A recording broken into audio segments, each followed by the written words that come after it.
Good evening, SBC. Good evening, SBCC.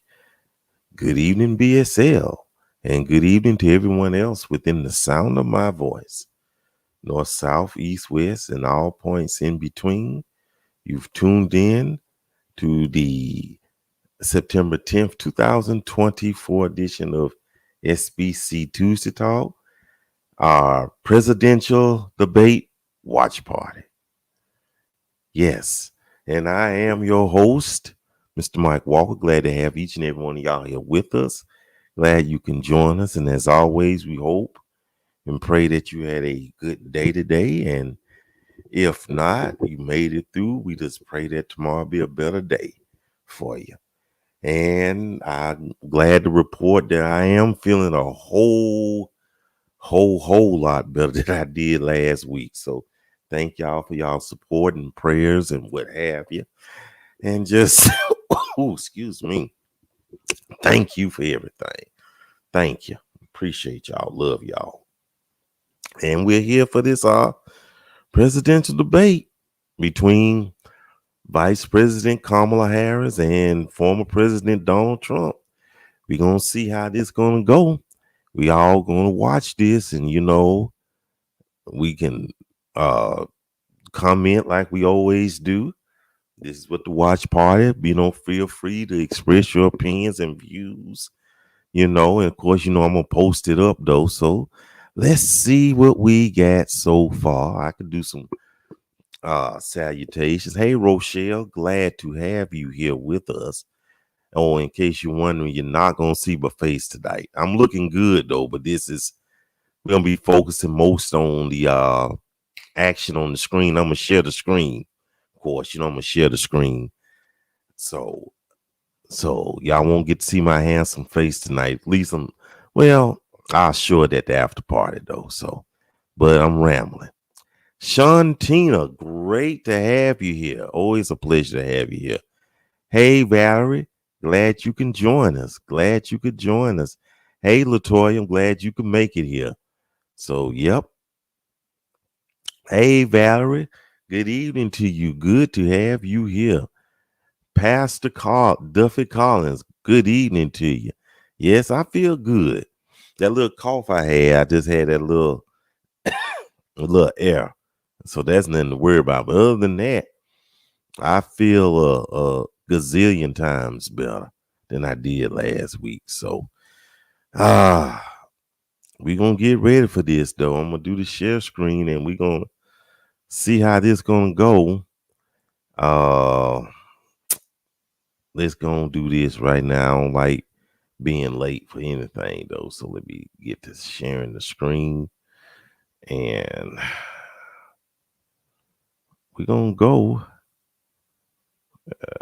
Which one do I want? Okay, we got some more folks coming in. That's great. Presidential debate watch party. We want to do that. And share. Okay. So we're going to be ready today.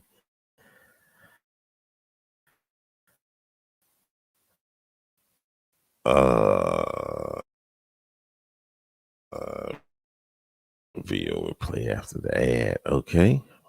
Debate tonight. Any thoughts so far before we really get started?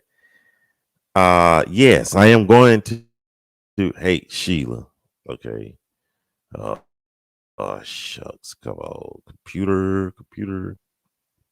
Yes, I am going to air the debate. I am definitely going to air the debate. I'm about to put it on right now. In fact, I think I am. Add to the stage. Yes, I'm going to do that right now. So don't worry about it. We're going to air it, and we're going to see what's going to happen. And we're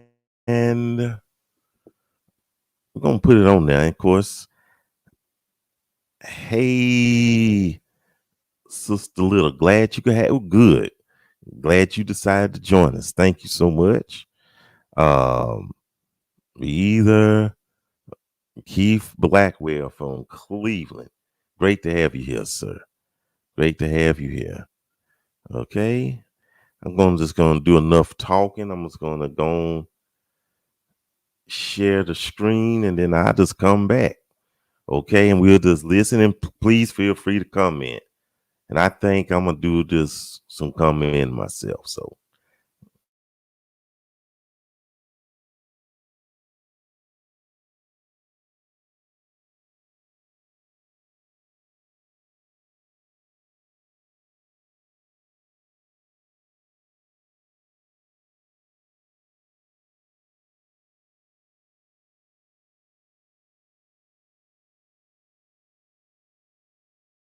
the candidates will have 2 minutes to answer questions, and this is the clock. That's what they'll be seeing. 2 minutes for rebuttals and 1 minute for follow-ups, clarifications, or responses.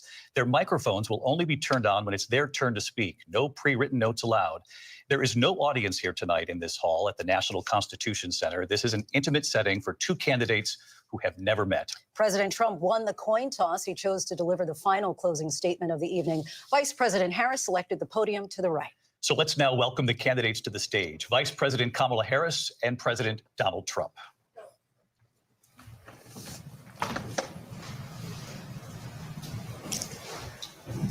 Kamala Harris, let's have a good debate. Nice to see you. Have fun. Thank you. Welcome to you both. It's wonderful to have you. It's an honor to have you both here tonight. Good evening. We are looking forward to a spirited and thoughtful debate. So let's get started. I want to begin tonight with the issue that voters repeatedly say is their number one issue, and that is the economy and the cost of living in this country. Vice President Harris, you and President Trump were elected 4 years ago, and your opponent on the stage here tonight often asks his supporters, are you better off than you were 4 years ago? When it comes to the economy, do you believe Americans are better off than they were 4 years ago? So I was raised as a middle-class kid, and I am actually the only person on this stage who has a plan that is about lifting up the middle class and working people of America. I believe in the ambition, the aspirations, the dreams of the American people. And that is why I imagine and have actually a plan to build what I call an opportunity economy. Because here's the thing. We know that we have a shortage of homes and housing, and the cost of housing is too expensive for far too many people. We know that young families need support to raise their children, and I intend on extending a tax cut for those families of $6,000, which is the largest child tax credit that we have given in a long time, so that those young families can afford to buy a crib, buy a car seat, buy clothes for their children.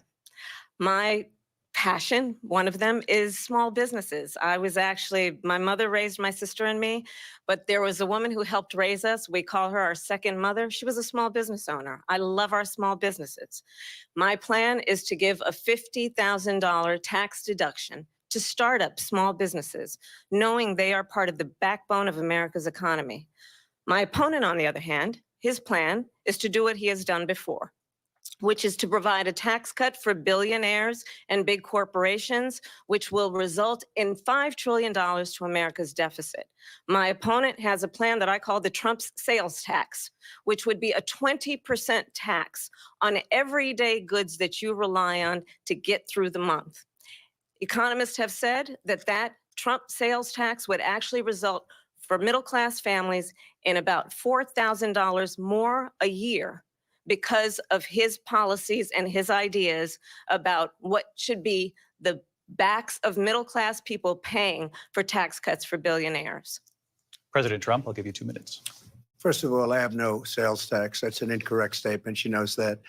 We're doing tariffs on other countries. Other countries are going to finally, after 75 years, pay us back for all that we've done for the world. And the tariff will be substantial in some cases. I took in billions and billions of dollars, as you know, from China. In fact, they never took the tariff off because it was so much money they can't. It would totally destroy everything that they've set out to do. They're taking in billions of dollars from China and other places. They've left the tariffs on. When I had it, I had tariffs, and yet I had no inflation. Look, we've had a terrible economy because inflation which is really known as a country buster. It breaks up countries. We have inflation like very few people have ever seen before, probably the worst in our nation's history. we were at 21%, but that's being generous because many things are 50, 60, 70, and 80% higher than they were just a few years ago. This has been a disaster for people, for the middle class, but for every class. On top of that, we have millions of people pouring into our country from prisons and jails, from mental institutions and insane asylums, and they're coming in and they're taking jobs that are occupied right now by African Americans and Hispanics, and also unions. Unions are going to be affected very soon. And you see what's happening. You see what's happening with towns throughout the United States. You look at Springfield, Ohio. You look at Aurora in Colorado.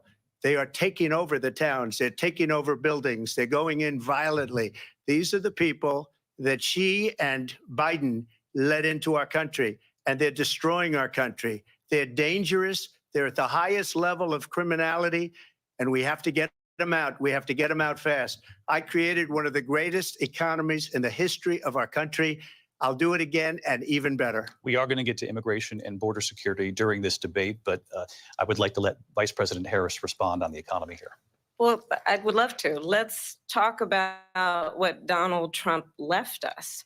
Donald Trump left us the worst unemployment since the Great Depression. Donald Trump left us the worst public health epidemic in a century. Donald Trump left us the worst attack on our democracy since the Civil War.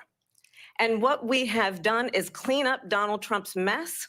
What we have done and what I intend to do is build on what we know are the aspirations and the hopes of the American people. But I'm going to tell you all in this debate tonight, you're going to hear from the same old tired playbook, a bunch of lies, grievances, and name calling. What you're going to hear tonight is a detailed and dangerous plan called Project 2025 that the former president intends on implementing if he were elected again. I believe very strongly that the American people want a president who understands the importance of bringing us together, knowing we have so much more in common than what separates us. And I pledge to you to be a president for all Americans. President Trump will give you a minute here to respond. Number one, I have nothing to do, as you know, and as she knows better than anyone, I have nothing to do with Project 2025. That's out there. I haven't read it. I don't want to read it purposely. I'm not going to read it. This was a group of people that got together. They came up with some ideas, I guess some good, some bad, but it makes no difference. I have nothing to do. Everybody knows I'm an open book. Everybody knows what I'm going to do. Cut taxes very substantially and create a great economy like I did before. We had the greatest economy. We got hit with a pandemic. And the pandemic was not since 1917, where 100 million people died, has there been anything like it. We did a phenomenal job with the pandemic. We handed them over a country where the economy and where the stock market was higher than it was before the pandemic came in. Nobody's ever seen anything like it. We made ventilators for the entire world. We got gowns, we got masks, we did things that nobody thought possible. And people give me credit for rebuilding the military. They give me credit for a lot of things, but not enough credit for the great job we did with the pandemic. But the only jobs they got were bounce back jobs. These were jobs bounce back, and it bounced back and it went to their benefit. But I was the one that created them. They know it, and so does everybody else. Vice President Harris, I'll let you respond. So Donald Trump has no plan for you. And when you look at his economic plan, it's all about tax breaks for the richest people. I am offering what I describe as an opportunity economy, and the best economists in our country, if not the world, have reviewed our relative plans for the future of America. What Goldman Sachs has said is that Donald Trump's plan would make the economy worse. Mine would strengthen the economy. What the Wharton School has said is Donald Trump's plan would actually explode the deficit.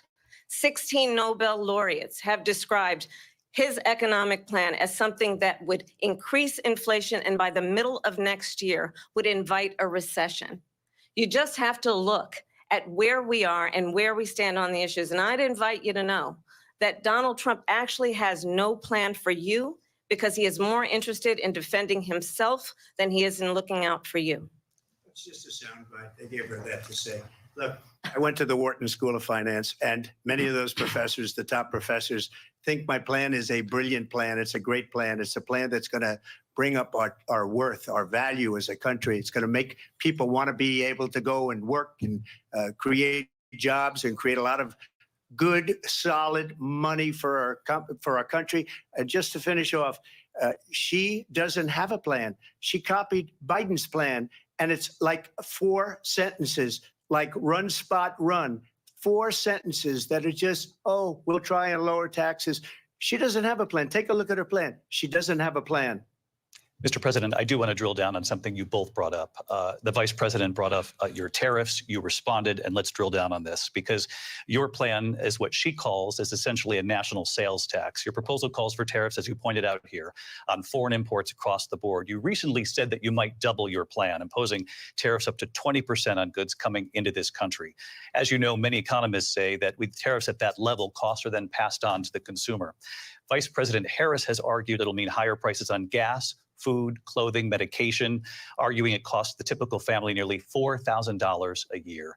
Do you believe Americans can afford higher prices because of tariffs? They're not going to have higher prices. What's going to have and who's going to have higher prices is China and all of the countries that have been ripping us off for years. I was the only president ever. China was paying us hundreds of billions of dollars, and so were other countries. And, you know, if she doesn't like them, they should have gone out and they should have immediately cut the tariffs. But those tariffs are there 3.5 years now under their administration. We are going to take in billions of dollars, hundreds of billions of dollars. I had no inflation, virtually no inflation. They had the highest inflation perhaps in the history of our country because I've never seen a worse period of time. People can't go out and buy cereal or bacon or eggs or anything else. The people of our country are absolutely dying with what they've done. They've destroyed the economy. And all you have to do is look at a poll. The polls say 80 and 85 and even 90% that the Trump economy was great, that their economy was terrible. Vice President Harris, I do want to ask for your response. And you heard what the president said there, because the Biden administration did keep a number of the Trump tariffs in place. So how do you respond? Well, let's be clear that the Trump administration resulted in a trade deficit, one of the highest we've ever seen in the history of America. He invited trade wars. You want to talk about his deal with China? What he ended up doing is under Donald Trump's presidency, he ended up selling American chips to China to help them improve and modernize their military, basically sold us out, when a policy about China should be in making sure the United States of America wins the competition for the 21st century, which means focusing on the details of what that requires, focusing on relationships with our allies, focusing on investing in American-based technology so that we win the race on AI, on quantum computing, focusing on what we need to do to support America's workforce so that we don't end up having on the short end of the stick in terms of workers' rights. But what Donald Trump did, let's talk about this, with COVID, is he actually thanked President Xi for what he did during COVID. Look at his tweet. Thank you, President Xi, exclamation point, when we know that Xi was responsible for lacking and not giving us transparency about the origins of COVID. President Trump, I'll let you respond. First of all, they bought their chips from Taiwan. We hardly make chips anymore because of philosophies like they have and policies like they have. I don't say her because she has no policy. Everything that she believed 3 years ago and 4 years ago is out the window. She's going to my philosophy now. In fact, I was going to send her a MAGA hat. She's gone to my philosophy. But if she ever got elected, she'd change it. And it will be the end of our country. She's a Marxist. Everybody knows she's a Marxist. Her father's a Marxist professor in economics, and he taught her well.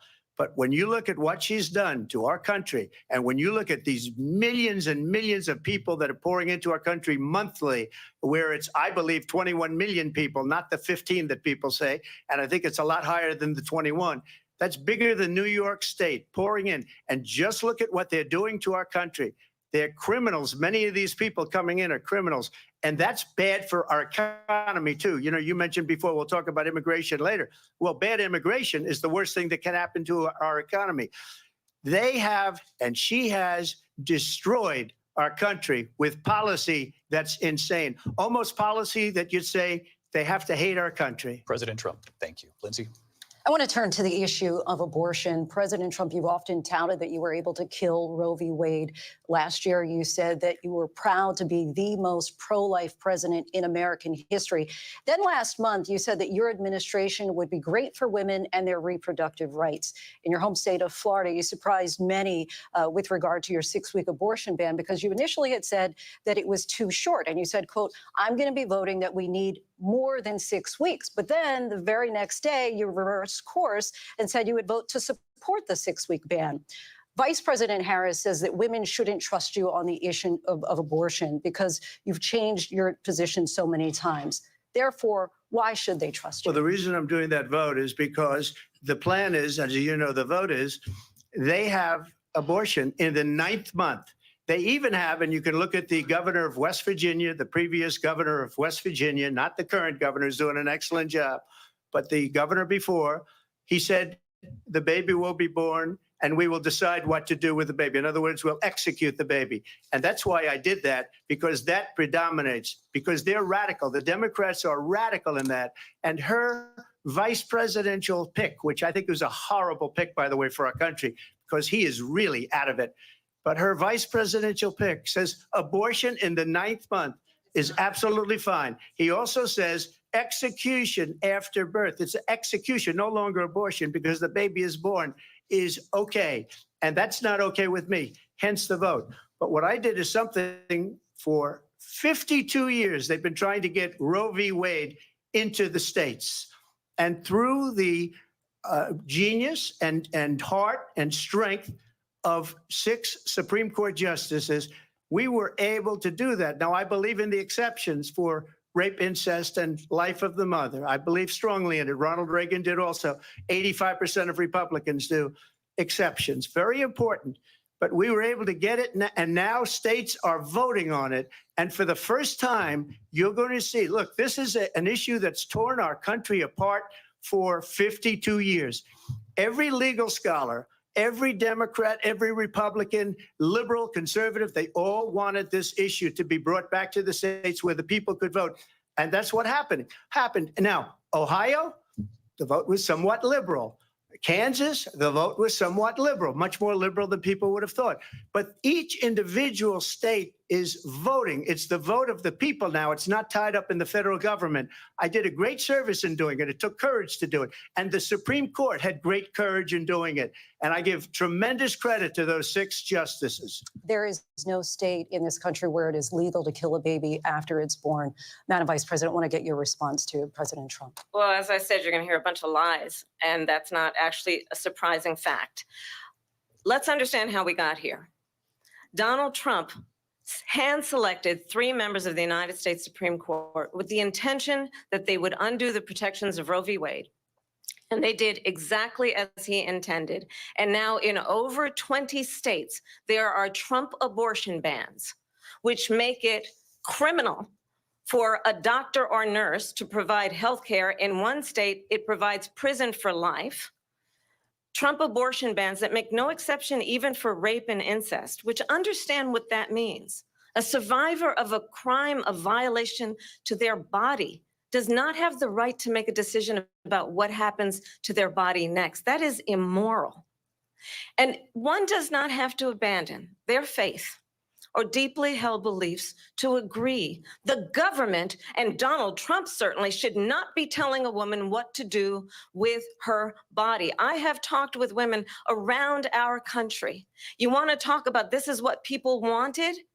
Pregnant women who want to carry a pregnancy to term, suffering from a miscarriage, being denied care in an emergency room because the healthcare providers are afraid they might go to jail, and she's bleeding out in a car in the parking lot. She didn't want that. Her husband didn't want that. A 12 or 13-year-old survivor of incest being forced to carry a pregnancy to term. They don't want that. And I pledge to you, when Congress passes a bill to put back in place the protections of Roe v. Wade, as President of the United States, I will proudly sign it into law. But understand, if Donald Trump were to be reelected, he will sign a national abortion ban. Understand, in his Project 2025, there would be a national abortion, a monitor that would be monitoring your pregnancies, your miscarriages. I think the American people believe that certain freedoms, in particular the freedom to make decisions about one's own body, should not be made by the government. Thank you, Vice President Harris. Well, there she goes again. It's a lie. I'm not signing a ban, and there's no reason to sign a ban because we've gotten what everybody wanted.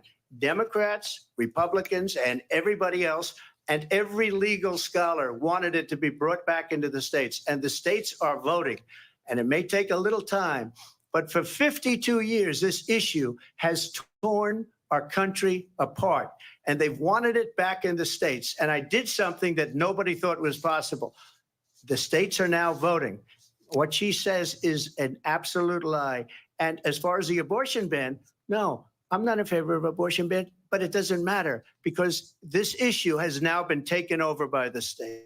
Would you veto a national abortion ban if it came Well, to I your won't desk? have to because, again, two things. Number one, she said she'll go back to Congress. She'll never get the vote. It's impossible for her to get the vote, especially now with the 50-50 and essentially 50-50 in both Senate and the House.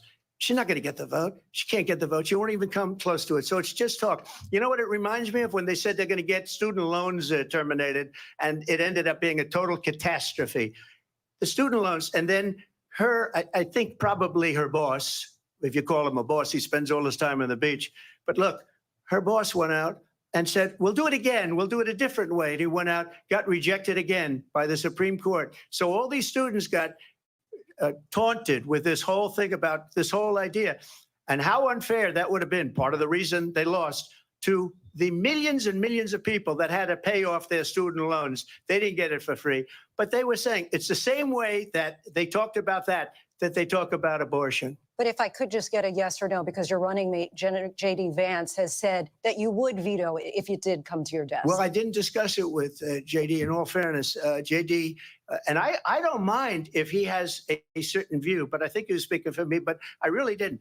Look, we don't have to discuss it because she'd never be able to get it, just like she couldn't get student loans. They couldn't get student loans. They didn't even come close to getting student loans. They taunted young people and a lot of other people that had loans. They can never get this approved. So it doesn't matter what she says about going to Congress. So wonderful. Let's go to Congress, do it.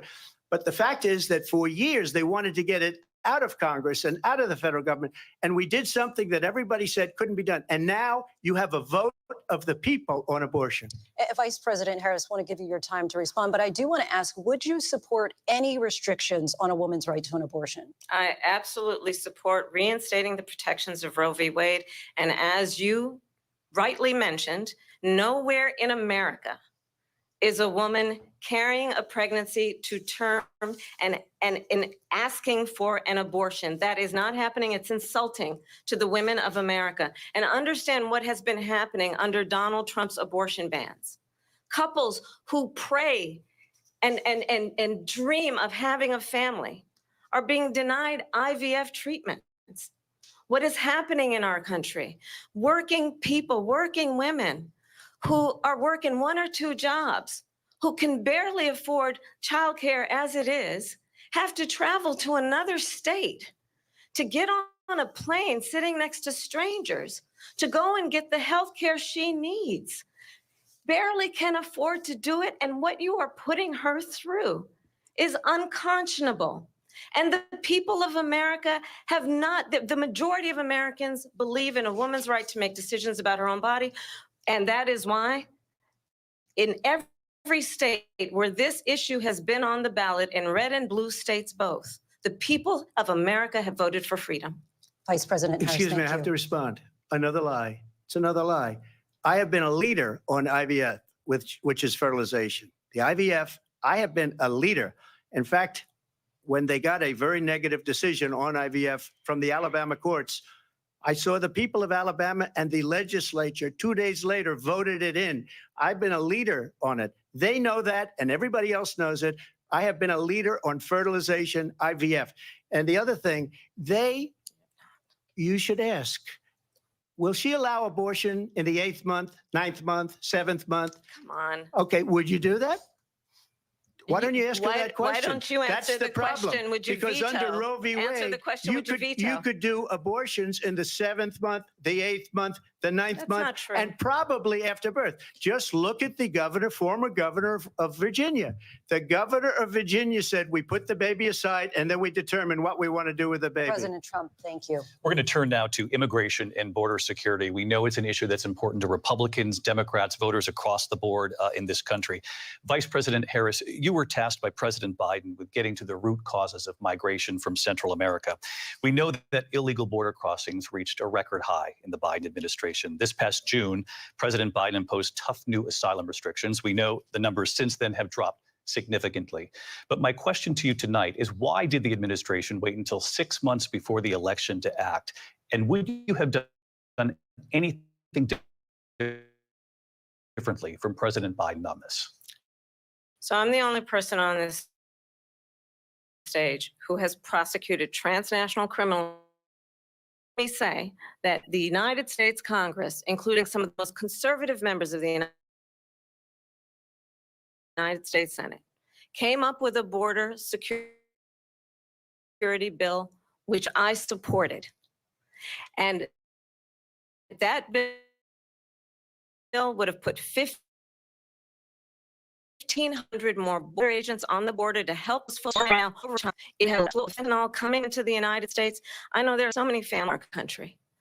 That bill would have put more resources to allow us to prosecute transnational criminal organizations for trafficking in guns, drugs, and human beings. But you know what happened to that bill? Donald Trump got on the phone, called up some folks in Congress and said, kill the bill. And you know why? Because run on a problem instead of fixing a problem. And understand, this comes at a time where the people of our country actually need a leader who engages in solutions, who actually addresses the problems at hand. But what we have in the former president is someone who would prefer to run on a problem instead of fixing a problem. And I'll tell you something, he's going to talk about immigration a lot tonight, even when it's not the subject that is being raised. And I'm going to actually do something really unusual, and I'm going to invite you to attend one of Donald Trump's rallies, because it's a really interesting thing to watch. You will see during the course of his rallies, he talks about fictional characters like Hannibal Lecter. He will talk about windmills cause cancer. And what you will also notice is that people start leaving his rallies early out of exhaustion and boredom. And I will tell you, the one thing you will not hear him talk about is you. You will not hear him talk about your needs, your dreams, and your desires. And I'll tell you, I believe you deserve a president who actually puts you first. And I pledge to you that I will. Vice President Harris, thank you. President Trump, on that point, I want to get your response. Well, I would like to respond. Let me just ask, though, why did you try to kill that bill, and successfully so? That would have put thousands of additional agents and officers on the border. First, let me respond as to the Please. rallies. She said people start leaving. People don't go to her rallies. There's no reason to go. And the people that do go, she's bussing them in and paying them to be there, and then showing them in a different light. So she can't talk about that. People don't leave my rallies. We have the biggest rallies, the most incredible rallies in the history of politics. That's because people want to take their country back. Our country is being lost. We're a failing nation. And it happened 3.5 years ago. And what's going on here, you're going to end up in World War III, just to go into another subject. What they have done to our country by allowing these millions and millions of people to come into our country, and look at what's happening to the towns all over the United States. And a lot of towns don't want to talk. It's not going to be Aurora or Springfield. A lot of towns don't want to talk about it because they're so embarrassed by it. In Springfield, they're eating the dogs, the people that came in. They're eating the cats. They're eating the pets of the people that live there. And this is what's happening in our country, and it's a shame. As far as rallies are concerned, as far as the reason they go is they like what I say. They want to bring our country back. They want to make America great again. It's a very simple phrase, make America great again. She's destroying this country, and if she becomes president, this country doesn't have a chance of success. Not only success, we'll end up being Venezuela on steroids. I just want to clarify here. You bring up Springfield, Ohio, and ABC News did reach out to the city manager there. He told us there have been no credible reports of specific claims of pets being harmed, injured, or abused by individuals within the immigrant community. Well, I've seen people on television. Let me just say here, this is the people on television say my dog was taken and used for food. So maybe he said that, and maybe that's a good thing to say for a city manager. I'm not taking this from but television. The people I'm on taking it from television the city saying manager. their dog was eaten by the people that went there. Again, the Springfield city manager says there's no evidence of that. Vice President Harris, I'll let you respond to the rest of what you've heard. You talk about extreme. This is, I think, one of the reasons why in this election, I actually have the endorsement of 200 Republicans who have formerly worked with President Bush, Mitt Romney, and John McCain, including the endorsement of former Vice President Dick Cheney and Congress member Liz Cheney. And if you want to really know the inside track on who the former president is, if he didn't make it clear already, just ask people who have worked with him. His former chief of staff, a four-star general, has said he has contempt for the Constitution of the United States. His former national security advisor has said he is dangerous and unfit. His former Secretary of Defense has said the nation, the republic, would never survive another Trump term.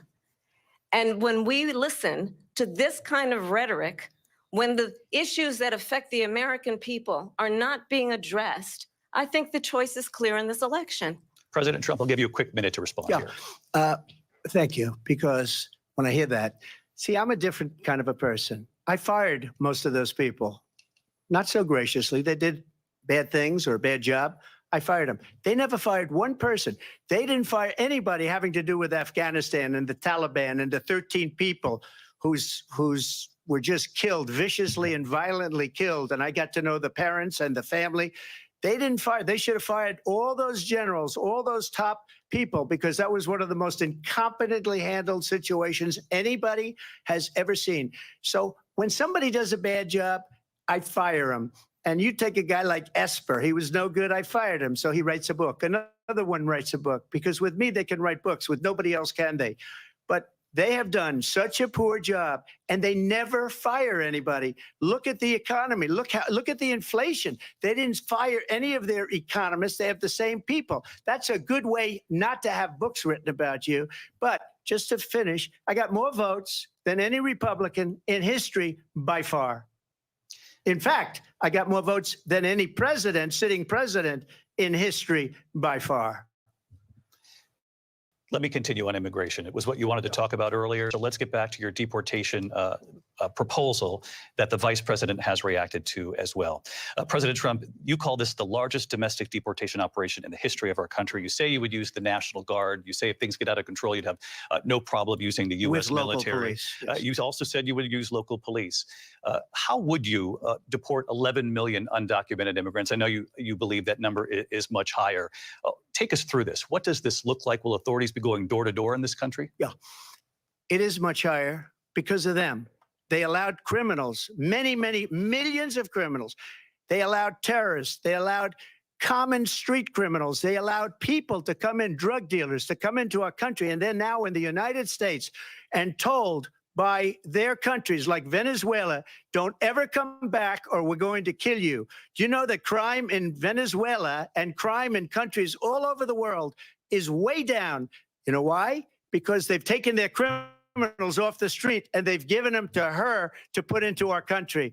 And this will be one of the greatest mistakes in history for them to allow. And I think they probably did it because they think they're going to get votes, but it's not worth it, because they're destroying the fabric of our country by what they've done. There's never been anything done like this at all. They've destroyed the fabric of our country. Millions of people let in, and all over the world, crime is down all over the world except here. Crime here is up and through the roof. Despite their fraudulent statements that they made, crime in this country is through the roof. And we have a new form of crime. It's called migrant crime. And it's happening at levels that nobody thought possible. President Trump, as you know, the FBI says overall violent crime is actually coming down in this country. But Vice Excuse me, President the Harris, FBI they were defrauding statements. They didn't include the worst cities. They didn't include the cities with the worst crime. It was a fraud.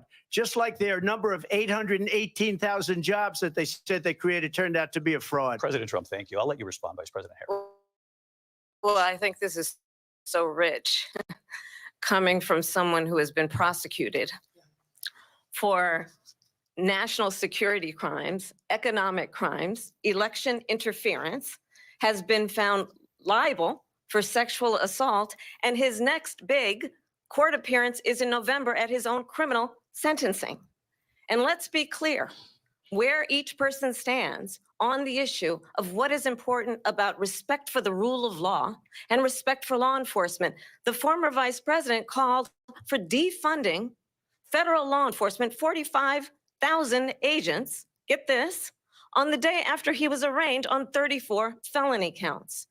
So let's talk about what is important in this race. It is important that we move forward, that we turn the page on this same old tired rhetoric and address the needs of the American people, address what we need to do about the housing shortage, which I have a plan for, address what we must do to support our small businesses, address bringing down the price of groceries. But frankly, the American people are exhausted with this same old tired playbook. Vice President Harris, thank you. Excuse me. Every one of those cases was started by them against their political opponent. And I'm winning most of them, and I will win the rest on appeal. And you saw that with the decision that came down just recently from the Supreme Court. I'm winning most of them. But those are cases, it's called weaponization. Never happened in this country. They weaponized the Justice Department. Every one of those cases was involved with the DOJ, from Atlanta and Fani Willis to the Attorney General of New York and the DA in New York. Every one of those cases.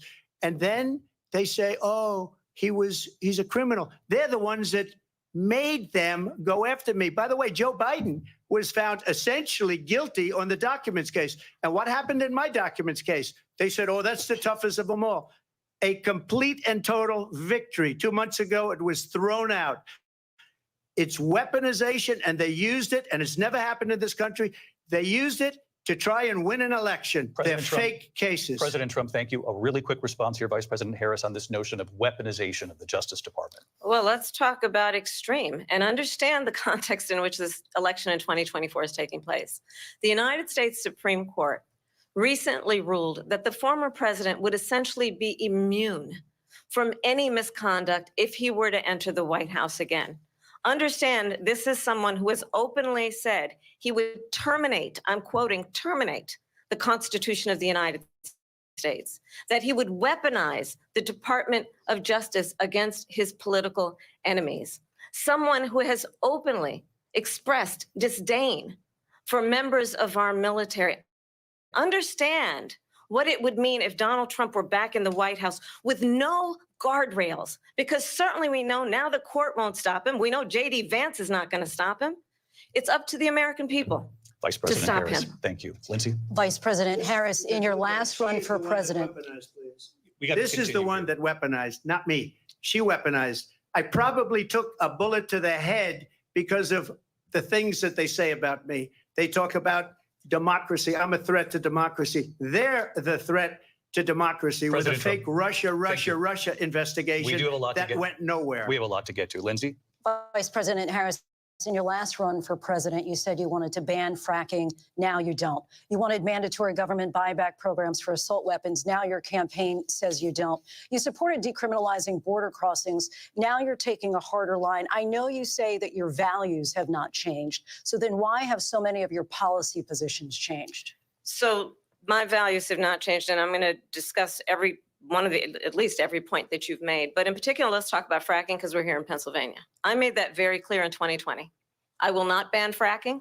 I have not banned fracking as Vice President of the United States. And in fact, I was the tie-breaking vote on the Inflation Reduction Act, which opened new leases for fracking. My position is that we have got to invest in diverse sources of energy so we reduce our reliance on foreign oil. We have had the largest increase in domestic oil production in history because of an approach that recognizes that we cannot over-rely on foreign oil. As it relates to my values, let me tell you, I grew up a middle-class kid raised by a hardworking mother who worked and saved and was able to buy our first home when I was a teenager. The values I bring to the importance of home ownership, knowing not everybody got handed $400 million on a silver platter and then filed bankruptcy 6 times, is a value that I bring to my work to say we are going to work with the private sector and home builders to increase 3 million homes, increase by 3 million homes by the end of my first term. My work that is related to having a friend when I was in high school who was sexually assaulted by her stepfather. And my focus then on protecting women and children from violent crime is based on a value that is deeply grounded in the importance of standing up for those who are most vulnerable.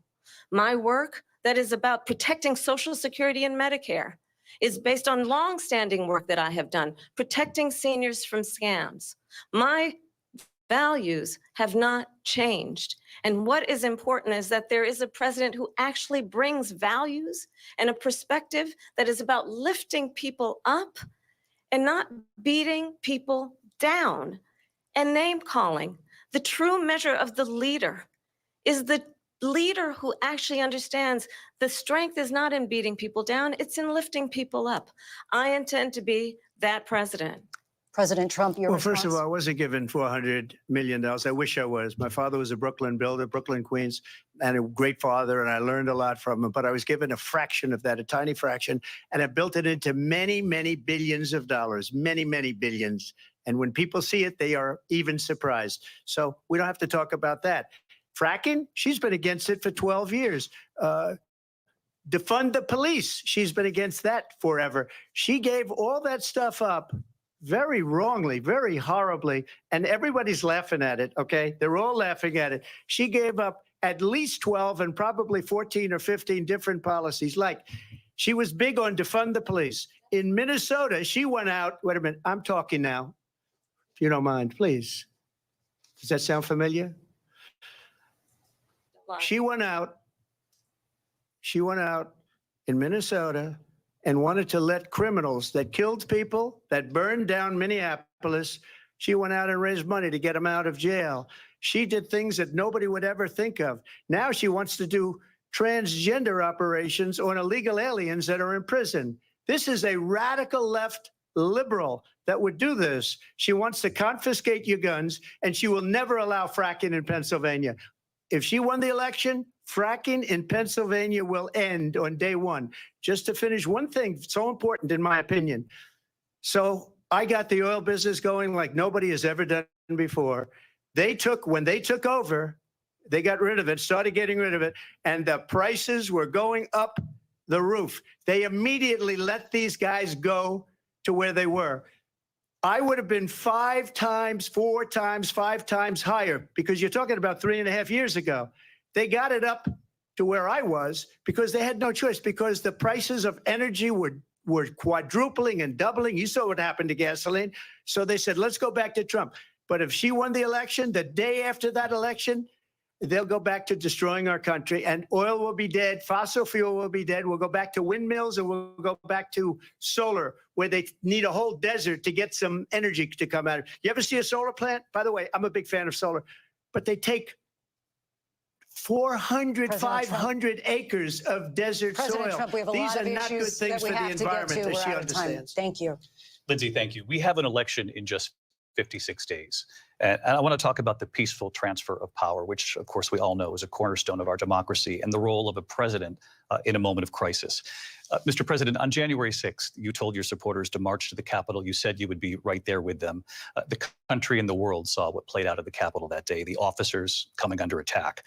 Aides in the West Wing say you watched it unfold on television off the Oval Office. You did send out tweets, but it was more than 2 hours before you sent out that video message telling your supporters to go home. Is there anything you regret about what you did on that day? You just said a thing that isn't covered. Peacefully and patriotically, I said during my speech, not later on. peacefully and patriotically. And nobody on the other side was killed. Ashley Babbitt was shot by an out-of-control police officer that should have never, ever shot her. It's a disgrace. But we didn't do this group of people that have been treated so badly. I ask, what about all the people that are pouring into our country and killing people that she allowed to pour in? She was the border czar. Remember that. She was the border czar. She doesn't want to be called the border czar because she's embarrassed by the border. In fact, she said at the beginning, "Oh, I'm surprised you're not talking about the border yet." That's because she knows what a bad job they've done. What about those people? When are they going to be prosecuted? When are these people from countries all over the world, not just South America? They're coming in from all over the world, David, all over the world.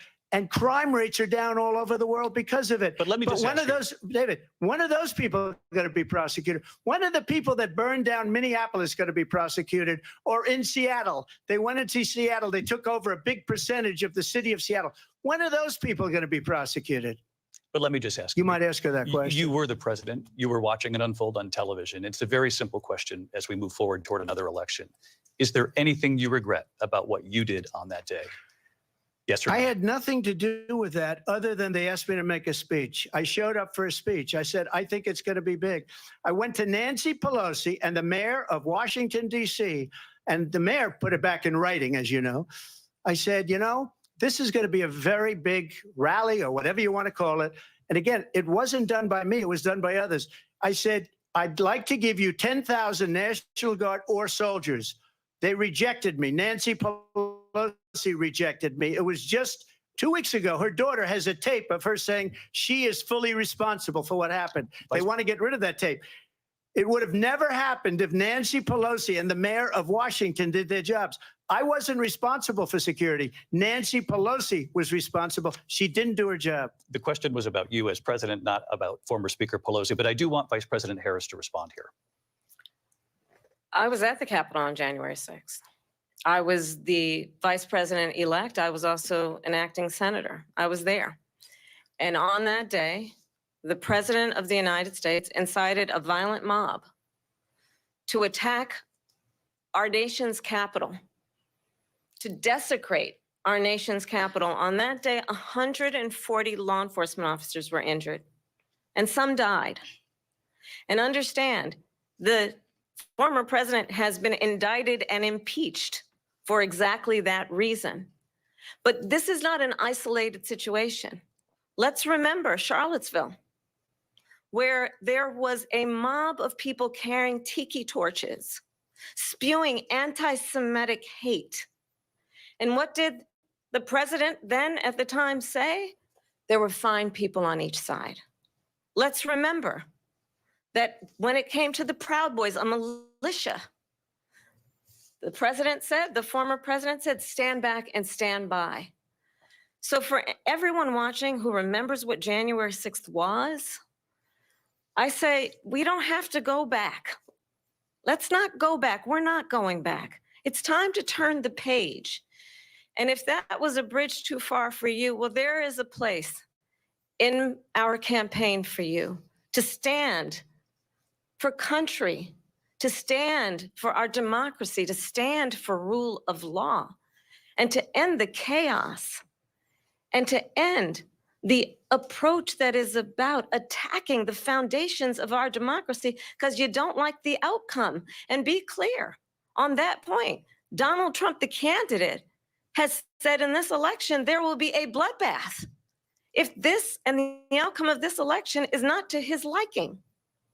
Let's turn the page on this. Let's not go back. Let's chart a course for the future and not go backwards to the past. Let me just follow up here. It was a different term, and it was a term that related to energy because they have destroyed our energy business. That was where bloodbath was. Also, on Charlottesville, that story has been, as you would say, debunked. Laura Ingraham, Sean Hannity, Jesse, all of these people, they covered it. If they go an extra sentence, they will see it was perfect. It was debunked in almost every newspaper, but they still bring it up, just like they bring 2025 up. They bring all of this stuff up. I ask you this, you talk about the Capitol. Why are we allowing these millions of people to come through on the southern border. How come she's not doing anything? And I'll tell you what I would do, and I would be very proud to do it. I would say we would both leave this debate right now. I'd like to see her go down to Washington, D.C. during this debate, because we're wasting a lot of time. Go down to, because she's been so bad, it's so ridiculous. Go down to Washington, D.C. and let her sign a bill to close up the border, because they have the right to do it. They don't need bills. They have the right to do it. The President of the United States, you'll get him out of bed. You'll wake him up at 4 o'clock in the afternoon. Right. You'll say, come on down to the office. Let's sign a bill. If he signs a bill that the border is closed, all he has to do is say it to the Border Patrol, who are phenomenal. If they do that, the border is closed. Mr. Those President, people are killing many people, unlike J6. We talked immigration here tonight. I do want to focus on this next issue to both of you, because it really brings us this into focus, truth in these times that we're living in. Mr. President, for 3.5 years after you lost the 2020 election, you repeatedly falsely claimed that you won, many times saying you won in a landslide. In the past couple of weeks leading up to this debate, you have said, quote, you lost by a whisker, that you, quote, didn't quite make it, that you came up a little bit short. I said that? Are you now acknowledging that you lost in 2020? No, I don't acknowledge that at all. But I you said did that say sarcastically. You know that. It was said, oh, we lost by a whisker. That was said sarcastically. Look, there's so much proof. All you have to do is look at it. And they should have sent it back to the legislatures for approval. I got almost 75 million votes, the most votes any sitting president has ever gotten. I was told if I got 63, which was what I got in 2016, you can't be beaten. The election, people should never be thinking about it. An election is fraudulent. We need two things. We need walls. And we have to have it. We have to have borders, and we have to have good elections. Our elections are bad. And a lot of these illegal immigrants coming in, they're trying to get them to vote. They can't even speak English. They don't even know what country they're in practically. And these people are trying to get them to vote. And that's why they're allowing them to come into our country. I did watch all of these pieces of video. I didn't detect the sarcasm, lost by a whisker. We didn't quite make it. And we should just point out here as clarification, and you know this, you and your allies, 60 cases in front of many judges, many of them no Republican. Judge looked at it. And said they said we didn't have standing. That's the other thing. They said we didn't have standing, a technicality. Can you imagine a system where a person in an election doesn't have standing? The President of the United States doesn't have standing. That's how we lost. If you look at the facts, and I'd love to have you'll do a special on it. I'll show you Georgia, and I'll show you Wisconsin, and I'll show you Pennsylvania, and I'll show you. We have so many facts and statistics.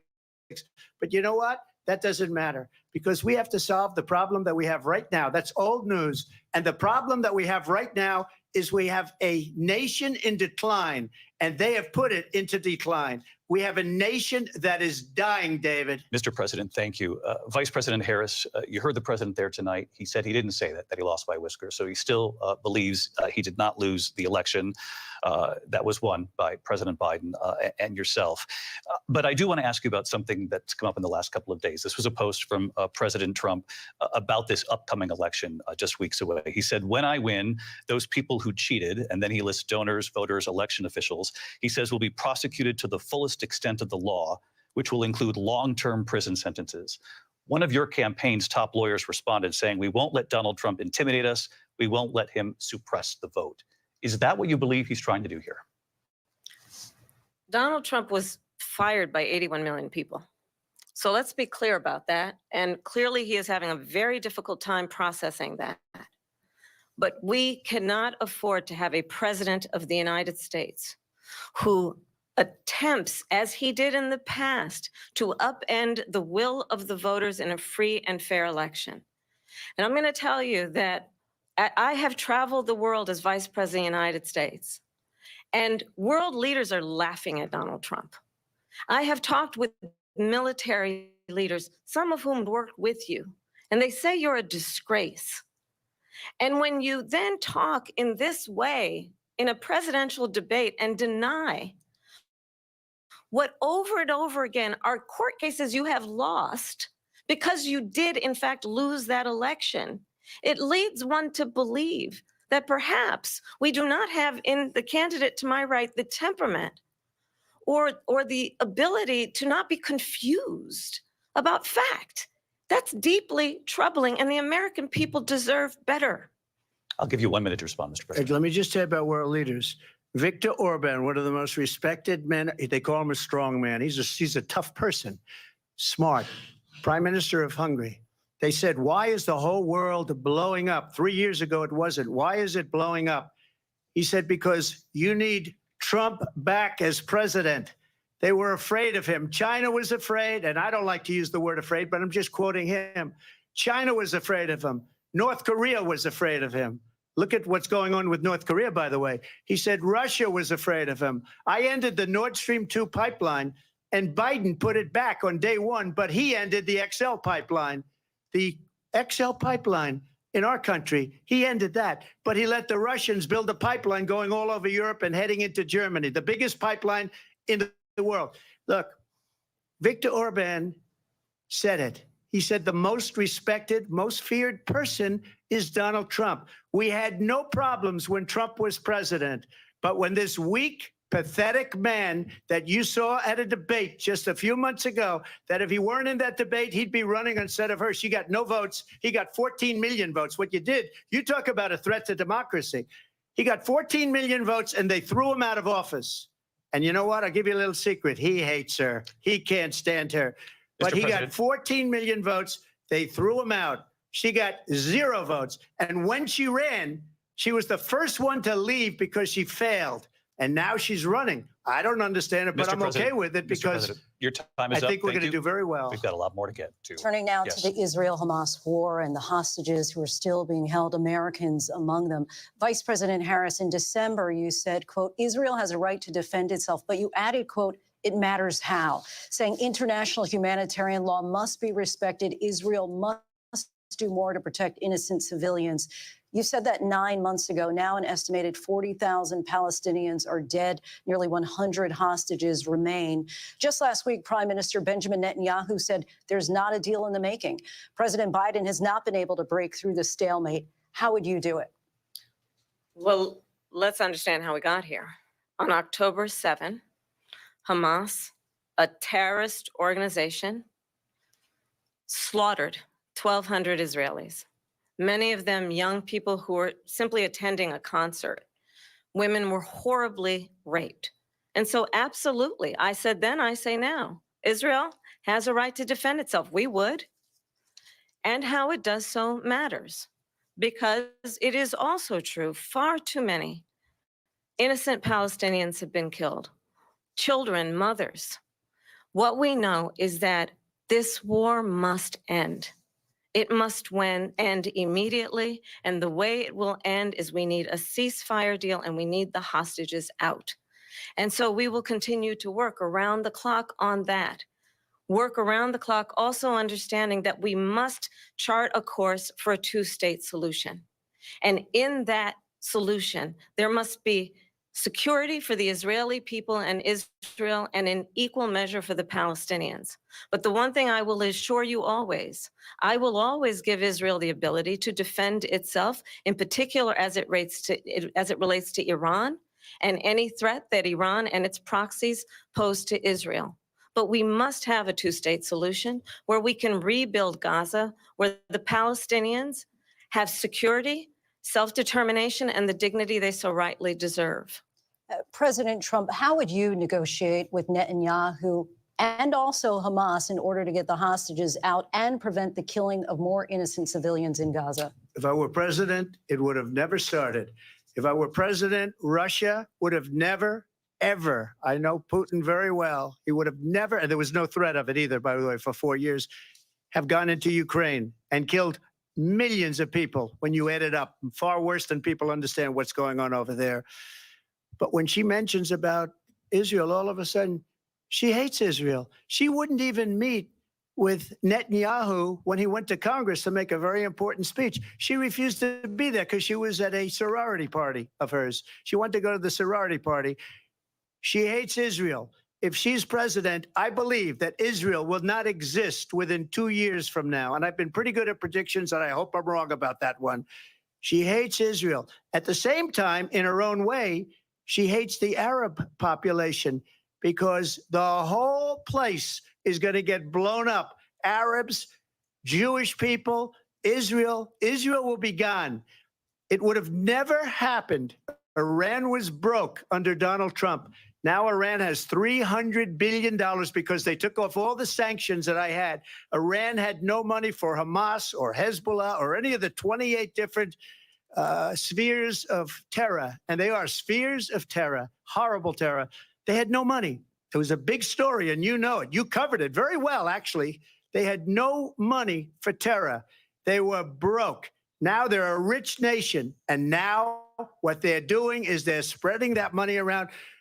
Look at what's happening with the Houthis and Yemen. Look at what's going on in the Middle East. This would have never happened. I will get that settled and fast, and I'll get the war with Ukraine and Russia ended. If I'm president-elect, I'll get it done before even becoming president. Vice President Harris, he says you hate Israel. That's absolutely not true. I have my entire career and life supported Israel and the Israeli people. He knows that. He's trying to, again, divide and distract from the reality, which is it is very well known that Donald Trump is weak and wrong on national security and foreign policy. It is well known that he admires dictators, wants to be a dictator on day one, according to himself. It is well known that he said of Putin that he can do whatever the hell he wants and go into Ukraine. It is well known that he said when Russia went into Ukraine, it was brilliant. It is well known he exchanged love letters with Kim Jong-un. And it is absolutely well known that these dictators and autocrats are rooting for you to be president again because they're so clear. They can manipulate you with flattery and favors. And that is why so many military leaders who you have worked with have told me you are a disgrace. That is why we understand that we have to have a president who is not consistently weak and wrong on Vice national President security, Harris. including the importance of upholding and respecting in highest regard our military. Vice President Harris, thank you. They're the ones, and she's the one that caused it, that's weak on national security by allowing every nation last month for the year, 168 different countries sending people into our country. Their crime rates are way down. Putin endorsed her last week, said, I hope she wins.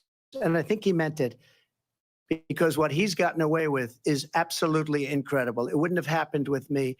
The leaders of other countries think that they're weak and incompetent, and they are. They're grossly incompetent. And I just ask one question. Why does Biden go in and kill the Keystone Pipeline and approve the single biggest deal that Russia's ever made, Nord Stream 2, the biggest pipeline anywhere in the world going to Germany and all over Europe? Because they're weak and they're ineffective. And Biden, by the way, President gets paid Trump, a lot of money. Thank you. We have a lot of issues to get to. We'll be right back with much more of this historic ABC News presidential debate from the National Constitution Center right here in Philadelphia. Back in a moment.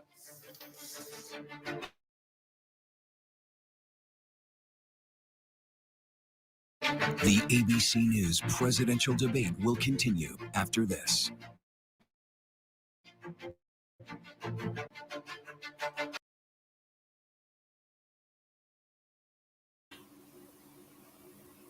Woo! Swoo! And we still got maybe about a good 30 minutes to go. Whoo! What are y'all thoughts so far? Man, I need my nerve pills. Let me see what else y'all got to say. It's been going crazy. Yeah, she is. Let me see what y'all got to say. Then I got a little something to say, a little housekeeping. It's been something. This look. It's a big difference though, y'all. Wow. Let me look.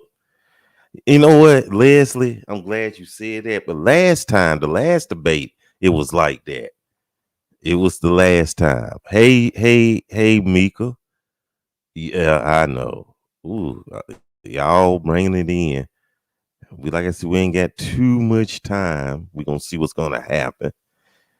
I know it's awful. This one, how to protect this. Okay. Nerve-wracking. It's something. Lots of deflecting. Hey, Ann. Rick. Okay.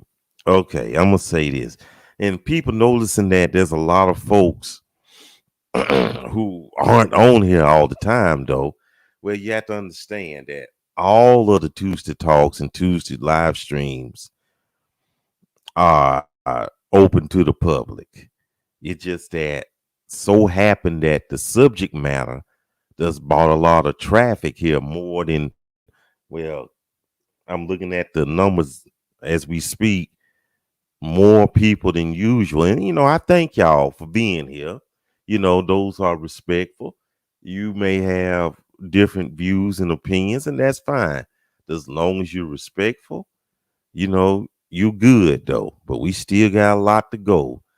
But that's why we have a lot of people that's here that's normally not here. So hopefully that answers the question. No, you doing fine. You doing fine. Trust me, you all right. You all right. And Ursula, we got a lot to go, Ursula. Don't leave us yet. But if you got to go. But glad that you showed up, though. Glad that you showed up, though. So, we got a lot to go. And then we're gonna have the after party. We're gonna open the doors. They're gonna be open. And like I said, we still on commercial break though. So we're gonna see how this is gonna go. And well, let me ask y'all this though. Let me ask y'all this. Who's winning so far, in your opinion? Who is winning so far? Just let us know. Just say, just name the person. Is it Vice President Harris? Or is it former President Trump? Who is winning in your opinion from what you've seen? Who do you feel is winning? Okay. It's pretty much, let's see who we get. Oh, they coming in too. Hold on. Well, yeah, that friendship, I do too, but it comes with the territory. It comes with the territory. That is how it is. And well, I ain't gonna say what I'm gonna say, but that speaks volumes though. Okay, AL says Vice President. Sheila says Harris. Mika says Kamala. Mark says Kamala. Max says Trump 1000%. Betty says Kamala. Reggie says Kamala. New Testament says Vice President Harris. Kamala. Okay, we're gonna have to come back to this though. So let me get all this. Kamala. I'm gonna go right back to it. So let's go back. ABC News presidential debate tonight. We're going to continue here, and I want to turn to the war in Ukraine. We're now 2.5 years into this conflict. Mr. President, it has been the position of the Biden administration that we must defend Ukraine from Russia, from Vladimir Putin, to defend their sovereignty, their democracy, that it's in America's best interest to do so, arguing that if Putin wins, he may be emboldened to move even further into other countries. You have said you would solve this war in 24 hours. You said so just before the break tonight. How exactly would you do that? And I want to ask you a very simple question tonight. Do you want Ukraine to win this war? I want the war to stop. I want to save lives that are being people being killed by the millions. It's the millions. It's so much worse than the numbers that you're getting, which are fake numbers. Look, we're in for 250 billion or more because they don't ask Europe, which is a much bigger beneficiary to getting this thing done than we are. They're in for $150 billion less because Biden and you don't have the courage to ask Europe like I did with NATO. They paid billions and billions, hundreds of billions of dollars when I said, either you pay up or we're not going to protect you anymore. So that's maybe one of the reasons they don't like me as much as they like weak people. But you take a look at what's happening. We're in for 250 to 275 billion. They're into 100 to 150. They should be forced to equalize. With that being said, I want to get the war settled. I know Zelensky very well, and I know Putin very well. I have a good relationship, and they respect your president, okay? They respect me. They don't respect Biden. How would you respect him? Why? For what reason? He hasn't even made a phone call in 2 years to Putin, hasn't spoken to anybody. They don't even try and get it. That is a war that's dying to be settled. I will get it settled before I even become president. If I win, when I'm president-elect, and what I'll do is I'll speak to one, I'll speak to the other, I'll get them together. That war would have never happened. And in fact, when I saw Putin after I left, unfortunately left because our country has gone to hell. But after I left, when I saw him building up soldiers, he did it after I left. I said, oh, he must be negotiating. It must be a good, strong point of negotiation. Well, it wasn't, because Biden had no idea how to talk to him. He had no idea how to stop it. And now you have millions of people dead, and it's only getting worse, and it could lead to World War III. Don't kid yourself, David. We're playing with World War III, and we have a president that we don't even know if he's. Where is our president? We don't even know if he's a president. And just to clarify they here, threw him out of a campaign like a dog. We don't even know. Is he our president? But we have a president, Mr. President, that doesn't know he's alive. your time is up. Just to clarify in the question, do you believe it's in the U.S. best interest for Ukraine to win this war, yes or no? I think it's the U.S. best interest to get this war finished and just get it done. All right. Negotiate a deal, because we have to stop all of these human lives from being destroyed. I want to take this to Vice President Harris. I want to get your thoughts on support for Ukraine in this moment, but also as Commander-in-Chief, if elected, how would you deal with Vladimir Putin, and would it be any different from what we're seeing from President Biden? Well, first of all, it's important to remind the former president you're not running again.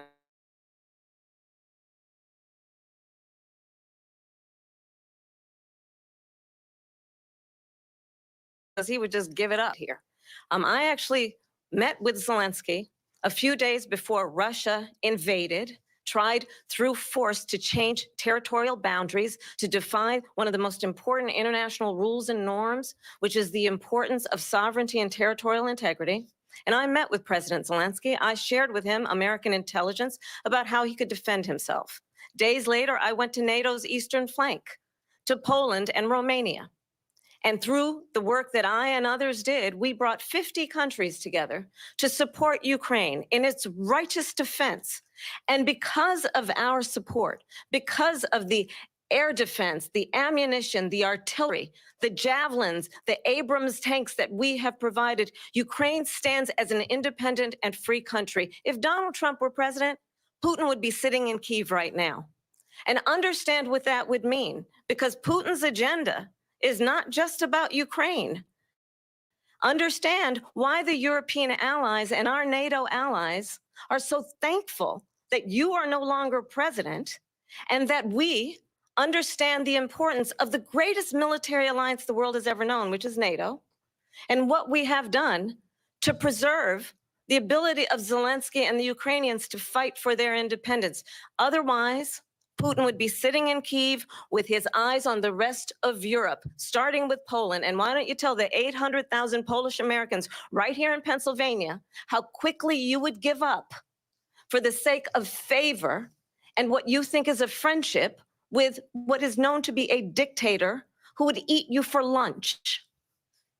Vice President Harris, thank you. We've heard from both of you on Ukraine tonight. Afghanistan came up in the last hour. I wanted her to respond to something you said earlier, and please, I'll give you a minute here. Putin would be sitting in Moscow, and he wouldn't have lost 300,000 men and women, but he would have been sitting in Moscow. Quiet, please. He would have been sitting in Moscow, much happier than he is right now. But eventually, you know, he's got a thing that other people don't have. He's got nuclear weapons. They don't ever talk about that. He's got nuclear weapons. Nobody ever thinks about that. And eventually, maybe he'll use them, and maybe he hasn't been that threatening, but he does have that. Something we don't even like to talk about. Nobody likes to talk about it. But just so you understand, they sent her to negotiate peace before this war started. 3 days later, he went in and he started the war, because everything they said was weak and stupid. They said the wrong things. That war should have never started. She was the emissary. They sent her in to negotiate with Zelensky and Putin, and she did. and the war started 3 days later. Vice And President, that's the kind of talent we have with her. She's worse than Biden. In my opinion, I think he's the worst president in the history of our country. She goes down as the worst vice president in the history of our country. But let me tell you something. She is a horrible negotiator. They sent her in to negotiate. As soon as they left, Putin did the invasion. President Trump, thank you. You did bring up something. You said she went to negotiate with Vladimir Putin. Vice President Harris, have you ever met Vladimir Putin? Can you clarify tonight? Yet again, I said it at the beginning of this debate, you're going to hear a bunch of lies coming from this fellow. And that is another one. When I went to meet with President Zelensky, I've now met with him over 5 times. The reality is it has been about standing as America always should, as a leader upholding international rules and norms, as a leader who shows strength, understanding that the alliances we have around the world are dependent on our ability to look out for our friends and not favor our enemies because you adore strongmen instead of caring about democracy. And that is very much what is at stake here. The President of the United States is commander-in-chief, and the American people have a right to rely on a president who understands the significance of America's role and responsibility in terms of ensuring that there is stability and ensuring we stand up for our principles and not sell them for the benefit of personal flattery. We've talked about Ukraine and Vladimir Putin. I do want to talk about Afghanistan. It came up in the first hour of this debate. I want to move on to Afghanistan. Stoltenberg said Trump did the most amazing thing I've ever seen. He got these countries, the 28 countries at the time, to pay up. He said, I've never seen, he's the head of NATO. He said, I've never seen. For years, we were paying almost all of NATO. We were being ripped off by European nations, both on trade and on NATO. I got them to pay up by saying one of the statements you made before, if you don't pay, we're not going to protect you. President Otherwise, Trump. we would have never gotten it. He said it was one of the most incredible jobs that he's ever seen done. Thank you. I want to turn to Afghanistan. It came up in the first hour of the debate, and we witnessed a poignant moment today on Capitol Hill, honoring the soldiers who died in the chaotic withdrawal from Afghanistan. I do want to ask the Vice President, do you believe you bear any responsibility in the way that withdrawal played out? Well, I will tell you, I agreed with President Biden's decision to pull out of Afghanistan. 4 presidents said they would, and Joe Biden did.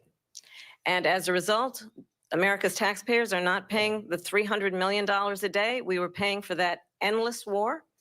And as of today, there is not one member of the United States military who is in active duty in a combat zone in any war zone around the world, the first time this century. But let's understand how we got to where we are. Donald Trump, when he was president, negotiated one of the weakest deals you can imagine. He calls himself a deal maker. Even his national security advisor said it was a weak, terrible deal. And here's how it went down. He bypassed the Afghan government. He negotiated directly with a terrorist organization called the Taliban. The negotiation involved the Taliban getting 5,000 Taliban terrorists released. And get this, and the president at the time invited the Taliban to Camp David, a place of storied significance for us as Americans, a place where we honor the importance of American diplomacy, where we invite and receive respected world leaders.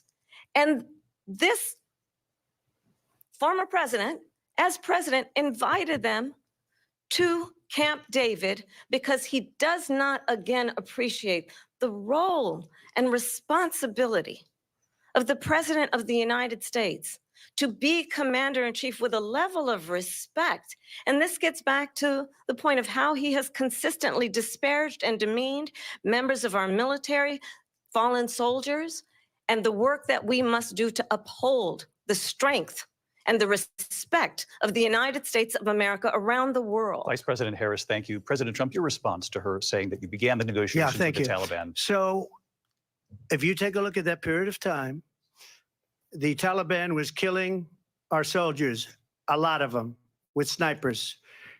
And I got involved with the Taliban because the Taliban was doing the killing. That's the fighting force within Afghanistan. They don't bother doing that because, you know, they deal with the wrong people all the time. but I got involved. And Abdul is the head of the Taliban. He is still the head of the Taliban. And I told Abdul, don't do it anymore. You do it anymore, you're going to have problems. And he said, why do you send me a picture of my house? I said, you're going to have to figure that out, Abdul. And for 18 months, we had nobody killed. We did have an agreement negotiated by Mike Pompeo. It was a very good agreement. The reason it was good, it was we were getting out. We would have been out faster than them, but we wouldn't have lost the soldiers. We wouldn't have left many Americans behind, and we wouldn't have left $85 billion worth of brand new, beautiful military equipment behind. And just to finish, they blew it. The agreement said you have to do this, and they didn't do it. They didn't do it. The agreement was terminated by us because they didn't do what they were supposed to do. I want to move on. And these people did the worst withdrawal, and in my opinion, the most embarrassing moment in the history of our country. And by the way, that's why Russia attacked Ukraine, because they saw how incompetent she and her boss are. President Trump, thank you. I want to move on now to race and politics in this country. Mr. President, you recently said of Vice President Harris, quote, I didn't know she was black until a number of years ago when she happened to turn black, and now she wants to be known as black. I want to ask a bigger picture question here tonight. Why do you believe it's appropriate to weigh in on the racial identity of your opponent? I don't, and I don't care. I don't care what she is. I don't care. You make a big deal out of something. I couldn't care less. Whatever she wants to be is okay with me. But those were your words. So I'm asking. I don't know. I mean, all I can say is I read where she was not black, that she put out, and I'll say that. And then I read that she was black, and that's okay. Either one was okay with me. That's up to her. That's up to her. Vice President Harris, your thoughts on this? I think it's, I mean, honestly, I think it's a tragedy that we have someone who wants to be president who has consistently, over the course of his career, attempted to use race to divide the American people. You know, I do believe that the vast majority of us know that we have so much more in common than what separates us, and we don't want this kind of approach that is just constantly trying to divide us, and especially by race. And let's remember how Donald Trump started. He was land, he owned buildings, and he was investigated because he refused to rent property to black families. Let's remember, this is the same individual who took out a full-page ad in the New York Times calling for the execution of 5 young Black and Latino boys who were innocent, the Central Park 5. Took out a full-page ad calling for their execution. This is the same individual who spread birther lies about the first Black president of the United States. And I think the American people want better than that, want better than this, want someone who understands, as I do, I travel our country. We see in each other a friend. We see in each other a neighbor. We don't want a leader who is constantly trying to have Americans point their fingers at each other. I meet with people all the time who tell me, can we please just have discourse about how we're going to invest in the aspirations and the ambitions and the dreams of the American people? Knowing that regardless of people's color or the language their grandmother speaks, we all have the same dreams and aspirations and want a president who invests in those, not in hate and division. Vice President Harris, thank you. Lindsay? President Trump, this is now your third time.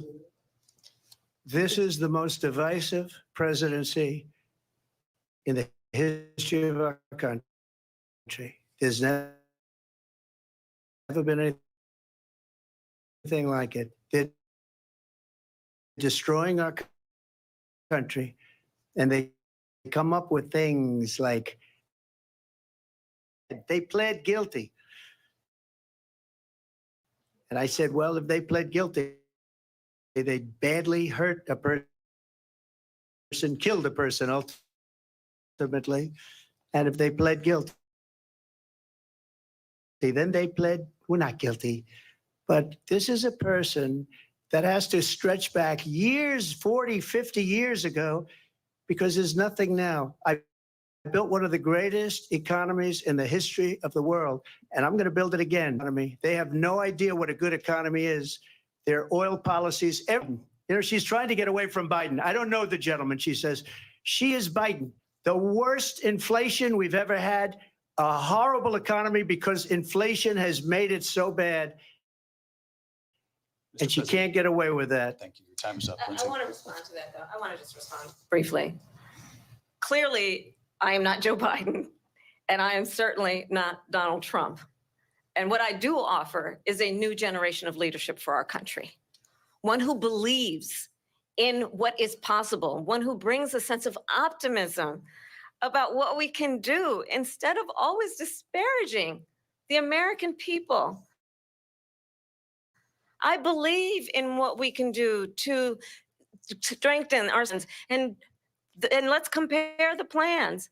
I have a plan to give startup businesses $50,000 tax deduction to pursue their ambitions, their innovation, their ideas, their hard work. I have a plan, $6,000 for young families for the first year of your child's life to help you in that most critical stage of your child's development. I have a plan that is about allowing people to be able to pursue what has been fleeting in terms of the American dream by offering a help with down payment of $25,000 down payment assistance for first-time home buyers. That's the kind of conversation, I believe, David, that people really want tonight, as opposed to a conversation that is constantly about belittling and name-calling. Let's turn the page Vice President and move Harris, forward. thank you. Let's turn to policy. President Let's Trump, turn we to have policy. to move on. President Trump. Let's turn to policy, She has please. a plan to defund the police. She has a plan to confiscate everybody's gun. President Trump, she we has do a have to plan move to on to not other allow issues. fracking in Pennsylvania or anywhere else. Okay. Thank you, That's Mr. what her President. plan is until just recently. I just need Lindsay, to go ahead. respond President because Trump, the President former Trump, president has no, said I'm something sorry. twice that I need to No, respond to. I'm sorry. We're I gonna just need to move on, respond Vice one President time Harris. to what he has President said Trump, this multiple is times. now your Yes. third time running for president. You have long vowed to repeal and replace the Affordable Care Act, also known as Obamacare. You have failed to accomplish that. You now say you're going to keep Obamacare, quote, unless we can do something much better. Correct. Last month, you said, quote, we're working on it. So tonight, 9 years after you first started running, do you have a plan? And can you tell us what it is? Obamacare was lousy health care, always was. It's not very good today. And what I said, that if we come up with something, and we are working on things, we're going to do it and we're going to replace it. But remember this, I inherited Obamacare because Democrats wouldn't change it. They wouldn't vote for it. They were unanimous. They wouldn't vote to change it. If they would have done that, we would have had a much better plan than Obamacare. But the Democrats came up, they wouldn't vote for it. I had a choice to make when I was president. Do I save it and make it as good as it can be, never going to be great, or do I let it rot? And I felt I had an obligation, even though politically it would have been good to just let it rot and let it go away. I decided, and I told my people, the top people, and they're very good people. I have a lot of good people in that administration. We read about the bad ones. We had some real bad ones too, and so do they. They have really bad ones. The difference is they don't get rid of them. But let me just explain. I had a choice to make. Do I save it and make it as good as it can be, or do I let it rot? And I saved it. I did the right thing. But it's still never going to be great, and it's too expensive for people. And what we will do is we're looking at different plans. If we can come up with a plan that's going to cost our people, our population, less money and be better health care than Obamacare, then I would absolutely do it. But until then, I'd run it as good as it can be run. So just a yes or no, you still do not have a plan. I have concepts of a plan. I'm not president right now. But if we come up with something, I would only change it if we come up with something that's better and less expensive. And there are concepts and options we have to do that. And you'll be hearing about it in the not too distant future. Vice President Harris, in 2017, you supported Bernie Sanders' proposal to do away with private insurance and create a government-run healthcare system. 2 years later, you proposed a plan that included a private insurance option. What is your plan today? Well, first of all, I absolutely support, and over the last 4 years as vice president, private healthcare options. But What we need to do is maintain and grow the Affordable Care Act. But I'll get to that, Lindsay. I just need to respond to a previous point that the former president has made. I've made very clear my position on fracking. And then this business about taking everyone's guns away. Tim Walz and I are both gun owners. We're not taking anybody's guns away. So stop with the continuous lying about this stuff. As it relates to the Affordable Care Act, understand, just look at the history to know where people stand. When Donald Trump was president, 60 times he tried to get rid of the Affordable Care Act. 60 times. I was a senator at the time when I will never forget the early morning hours when it was up for a vote in the United States Senate. And the late, great John McCain, who you have disparaged as being, you don't like him, you said at the time, because he got caught. He was an American hero. The late, great John McCain, I will never forget that night, walked onto the Senate floor and said, no, you don't. No, you don't. No, you don't get rid of the Affordable Care Act. You have no plan.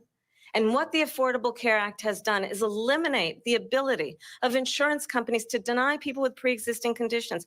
I don't have to tell the people watching tonight, you remember what that was like? Remember when an insurance company could deny if a child had asthma, if someone was a breast cancer survivor, if a grandparent had diabetes?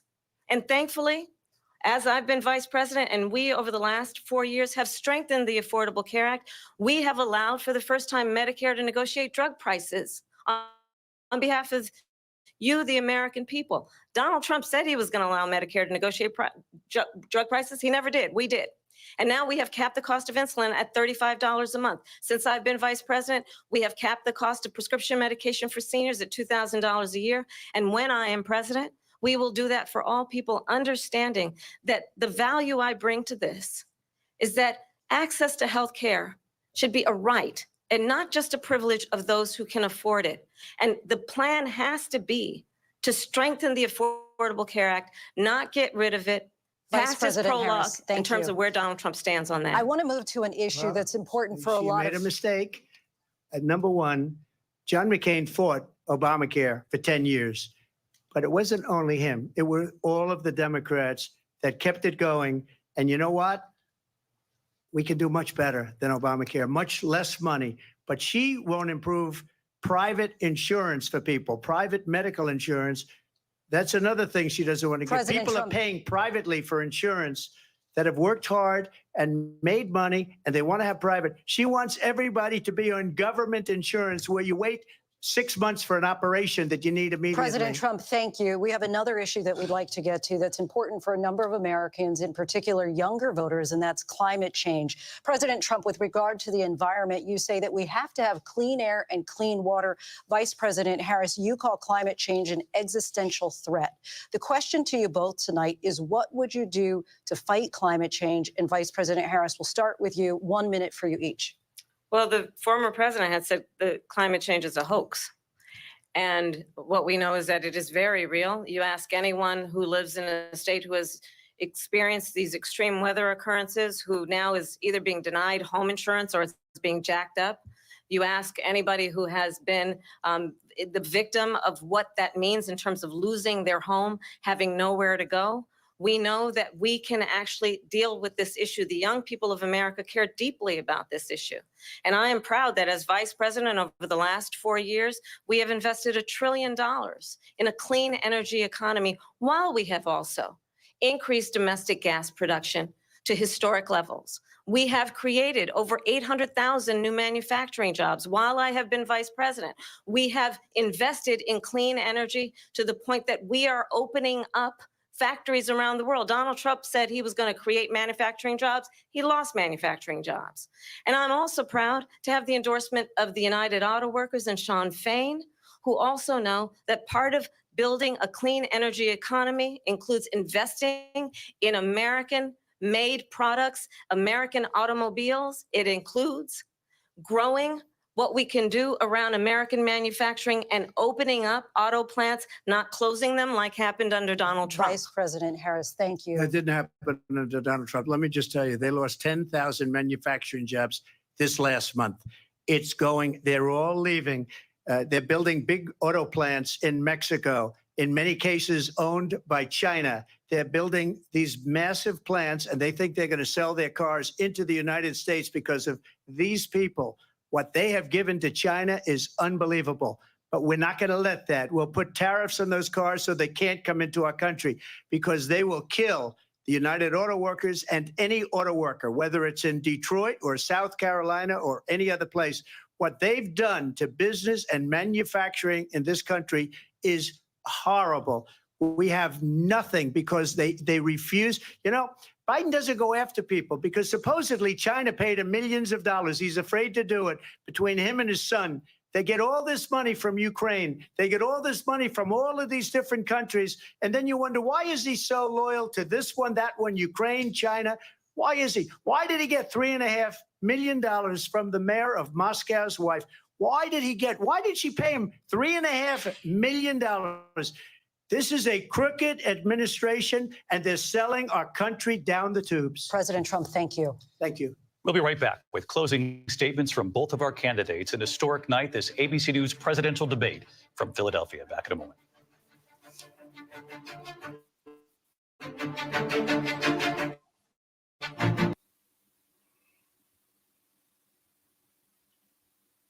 Whew. Well, oh man. Well, man, oh man. Well, they gonna come back with the closing remarks.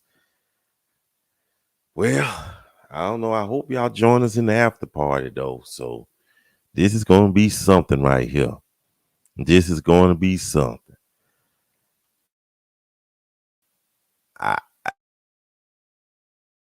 This is a completely different one. Was when President Biden. So, any thoughts so far while we're waiting during the commercial break for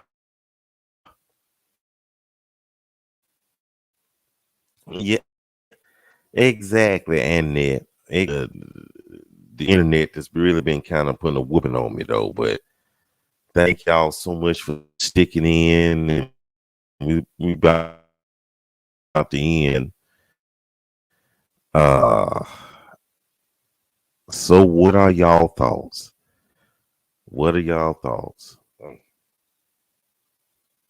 Yeah, he called them crooked. I can't. It's way past my bedtime. I thank you for thank you for hanging with us. Thank you for hanging with us. We still gonna have the after part. I don't know how we're gonna do it, but we're gonna do it though. But yeah, this debate has turned out, and you know what? Oh boy, it's the internet. They keep allowing him to lie and keep cutting off. Well, you know what? I think that's a good thing, to be honest with you. Let him dig his own hole. Let him dig his own hole. You know, it seemed like he had talked longer and more. Let me pay attention to this screen. Severely triggered. Yep. Everything he did exactly.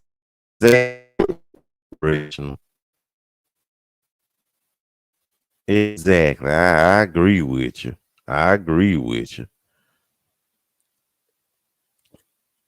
Yeah. Yeah, he digging his own, and she baited him too. And he fell for it hook, line, and sinker. No, you didn't miss the van. We're gonna pick you up and we're gonna take you home. Okay. But no, he fell for it. He fell for it. And like a pet, and I'm trying to be unbiased. I want to be eating, but I know I'm a liar too. So y'all, Uncle Mike getting home. So y'all need to hurry up and come on. And then we just get things started, what we need to do. And and he's just a joyrider. Okay, he's just a joyrider. Okay. Yeah. Oh, they got these ads coming on. I want to hear about policy. These closing remarks gonna be interesting. I think he won the coin toss, so he's gonna have the last word though. So hey, that's fine. Okay. That sounds pretty good. I'm trying to think what I'm gonna eat. As I'm feeling famished. Well, yeah. We come up. Oh,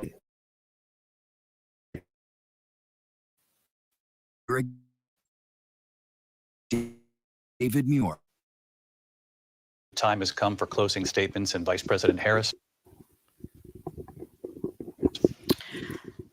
So I think you've heard tonight two very different visions for our country. One that is focused on the future, and the other that is focused on the past, and an attempt to take us backward. But we're not going back. American people know we all have so much more in common than what separates us. And we can chart a new way forward. And a vision of that includes having a plan, understanding the aspirations, the dreams, the hopes, the intent to create an opportunity economy, investing in small businesses, in new families, what we can do protecting seniors, what we can do that is about giving hardworking folks a break and bringing down the cost of living. I believe in what we can do together.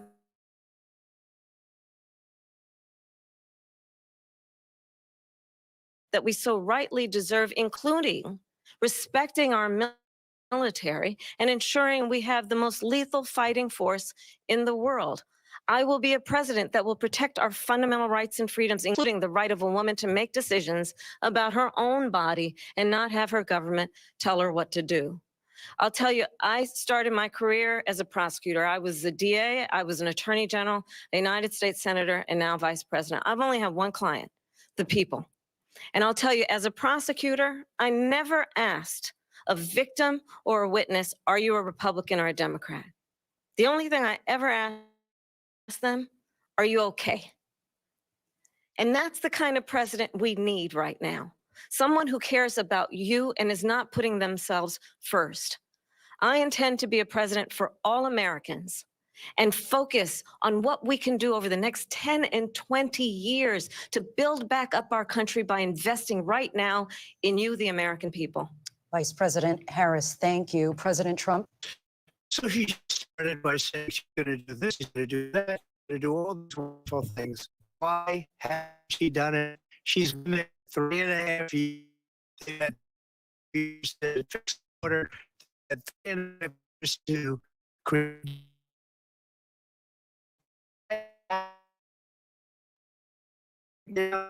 to that beautiful White House, go to the Capitol, get everyone together and do the things you want to do, but you haven't done it and you won't do it because you believe in things that the American people don't believe in. You believe in things like we're not going to frack, we're not going to take fossil fuel, we're not going to do things that are going to make this country strong, whether you like it or not. Germany tried that, and within we're not ready for it. We can't sacrifice our country for the sake of bad vision. But I just ask one simple question. Why didn't she do it? We're a failing nation. We're a nation that's in serious decline.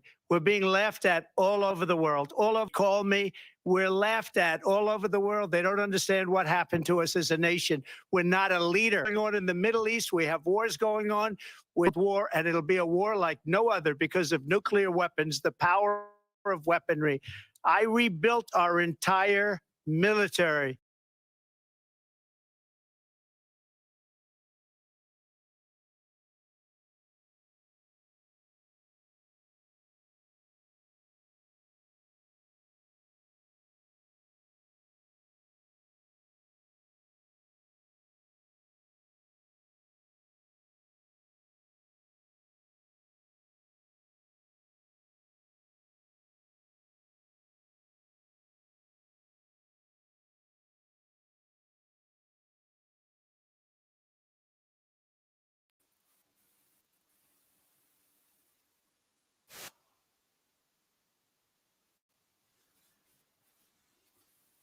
Okay. Okay. Dokies, okay. I am so sorry about that. The internet and everything else is going crazy though, but we still back though. I mean, you didn't miss them but a few seconds though. But thank y'all so much. I'm not gonna hold y'all long. Who is these people? I hear you. Thank y'all so much. Let me get these announcements. You know, we still got to do announcements coming up. Shucks, whenever. We're going to do this in a little bit, though. I don't know. I'm going to try to make this quick as possible because, you know, we running late, though. So give me about a good 50. Well, I said 30 minutes, but give me about 15 minutes. The links is already, if you are in SBC, SBCC, links are already up. Just click on it and just wait for me to come in. Okay, and if it's the Lord's will, we'll be back with another episode of SBC Tuesday Talk. Okay, and thank y'all so much. That's it. Hope y'all enjoyed it. Hope we had a good time. Thank you so much. Thank you, thank you, thank you. And that's it. Y'all take care of each other. Y'all be good. And please don't take any wooden nickels, okay? See you at the after party. See you later, alligator.